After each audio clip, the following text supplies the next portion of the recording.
We go trackside to Parramatta Raceway as a capacity crowd awaits the start of another 25-lap main event. This particular race holding special significance to all drivers because it's the annual Gary Patterson Cup. Freddie Raymer and Robert Farr start on the front row. Danny Smith and Gary Brazier, row 2. Peter Craft, Kerry Madsen in row 3. John Shaw and Terry Bracken of Queensland in 4. Brooke Tapnell and Stephen Gall in 5. A power-packed field, Phil Harrison. Yes, as they come down to take the green, it's Robbie Farr gets the jump as he goes wide, but the American fast Freddie goes out down the back straight and takes the lead. The Pennsylvanians in front, running in second spot is Robbie Farr, and I think third at this stage is the national champ Gary Brazier, and running in fourth spot is Peter Craft in car number 86. The heavyweights are up at the front of the field as we start lap number 2. It's Freddie Raymer driving for Castrol in the Gary Rush car, but Robert Farr not letting him get out of sight, with Gary Brazier running strong in third and Peter Craft in fourth.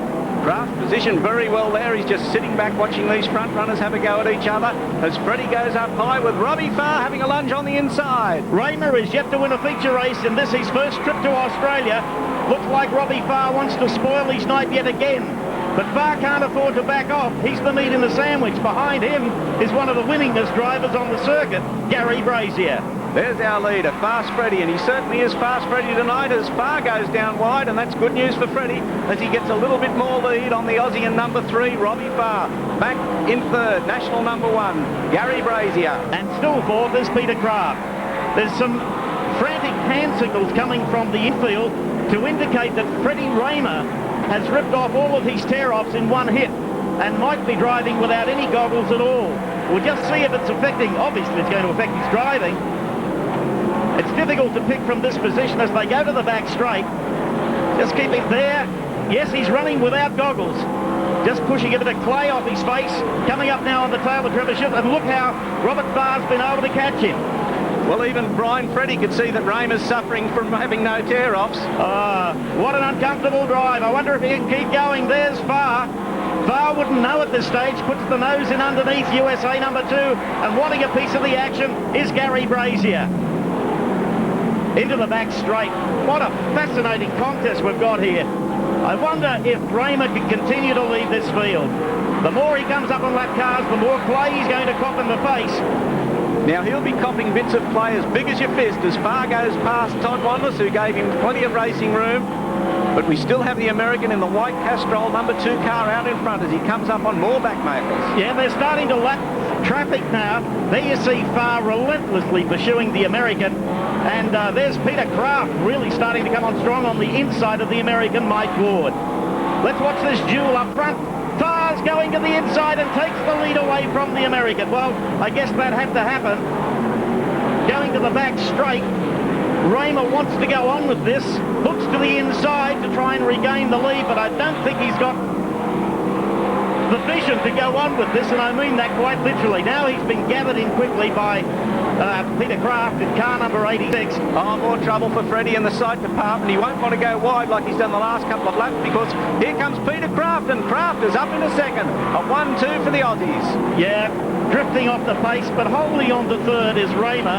He's got a fair buffer zone now to any other rivals, but Robert Farr has long gone. 22 years of age, started driving go-karts when he was 12, won his first sprint car race in Toowoomba at the age of 17, and the youngster has said all along he just prayed for one night when his driving would come together, the car would be set up right, the motor would perform well, and he could show everyone what he was really capable of. Well, it looks at Freddie Raymer's expense as if tonight is the night for young Robert Farr. And Freddie's back in third. Now the next bit of action Freddie will have to put up with is our national number 1 star Gary Brazier, who's back in fourth and closing in on the American. But there's our race leader, Robbie Farr. Obviously didn't get spooked with the earlier prang when he hit the American and put him out of the ballpark. Peter Craft remains running in second spot in the coilover car, and back in third is Freddie Raymer. Last in the leading quartet, Gary Brazier in Australia 1. And look at Freddie Raymer desperately trying to see where he's going. He's doing 160 kilometres an hour there without too much vision. What a predicament. He can't see in front of him, and he's got the national champion right behind him. Look at this, Brazier on the inside. No. Quick wipe of the face once more, then back to business. This is dirty work in Speedway. especially if you can't see where you're going. I think full credit to him, Phil. He's really driving hard under very difficult circumstances. A great battle for third. But here comes Gary Rush joining the freight train. Is this going to be a great battle for fourth? Well, maybe that'll take the pressure off Raymer for a moment or two, because Gary Brazier will now have to contend with Gary Rush. And two fiercer rivals you're not likely to see on a speedway circuit. Robbie Farr back to the main straight. Still in front of Peter Kraft. Kraft has not given up the chase on this one, Phil. No, he certainly hasn't, and either has Gary Rush. There in the number 2 car, closing in on Gary Brazier. What a fascinating battle here between two guys. There's the guy in front who's the current national champion, and directly behind him, the 50-year-old who's won it 10 times. Freddie Raymer's still in all sorts of trouble. He's fallen back into the clutches of Gary Brazier. Look at him wiping the face as he goes down the back straight, desperate to hold on to third place in the Gary Patterson Cup. The three cars run to the top turn. They're battling third, fourth and fifth. There's the race leader in car number 3, Robbie Farr. Just looking up at the timer, Phil, if this goes wire to wire, and there's every indication it will, we could have a new track record. We certainly could, because there's only one lap to go for our race leader, Robbie Farr. Well, it's finally come together for him. He hasn't won a feature race at this circuit all summer, and he's going to pick up the prestigious Gary Patterson Cup. It's 22-year-old Robbie Farr defeating Peter Kraft, the tenacious second, and Freddie Raymer got home third. And Rush has pipped Brazier for fourth, and it's a new 25 lap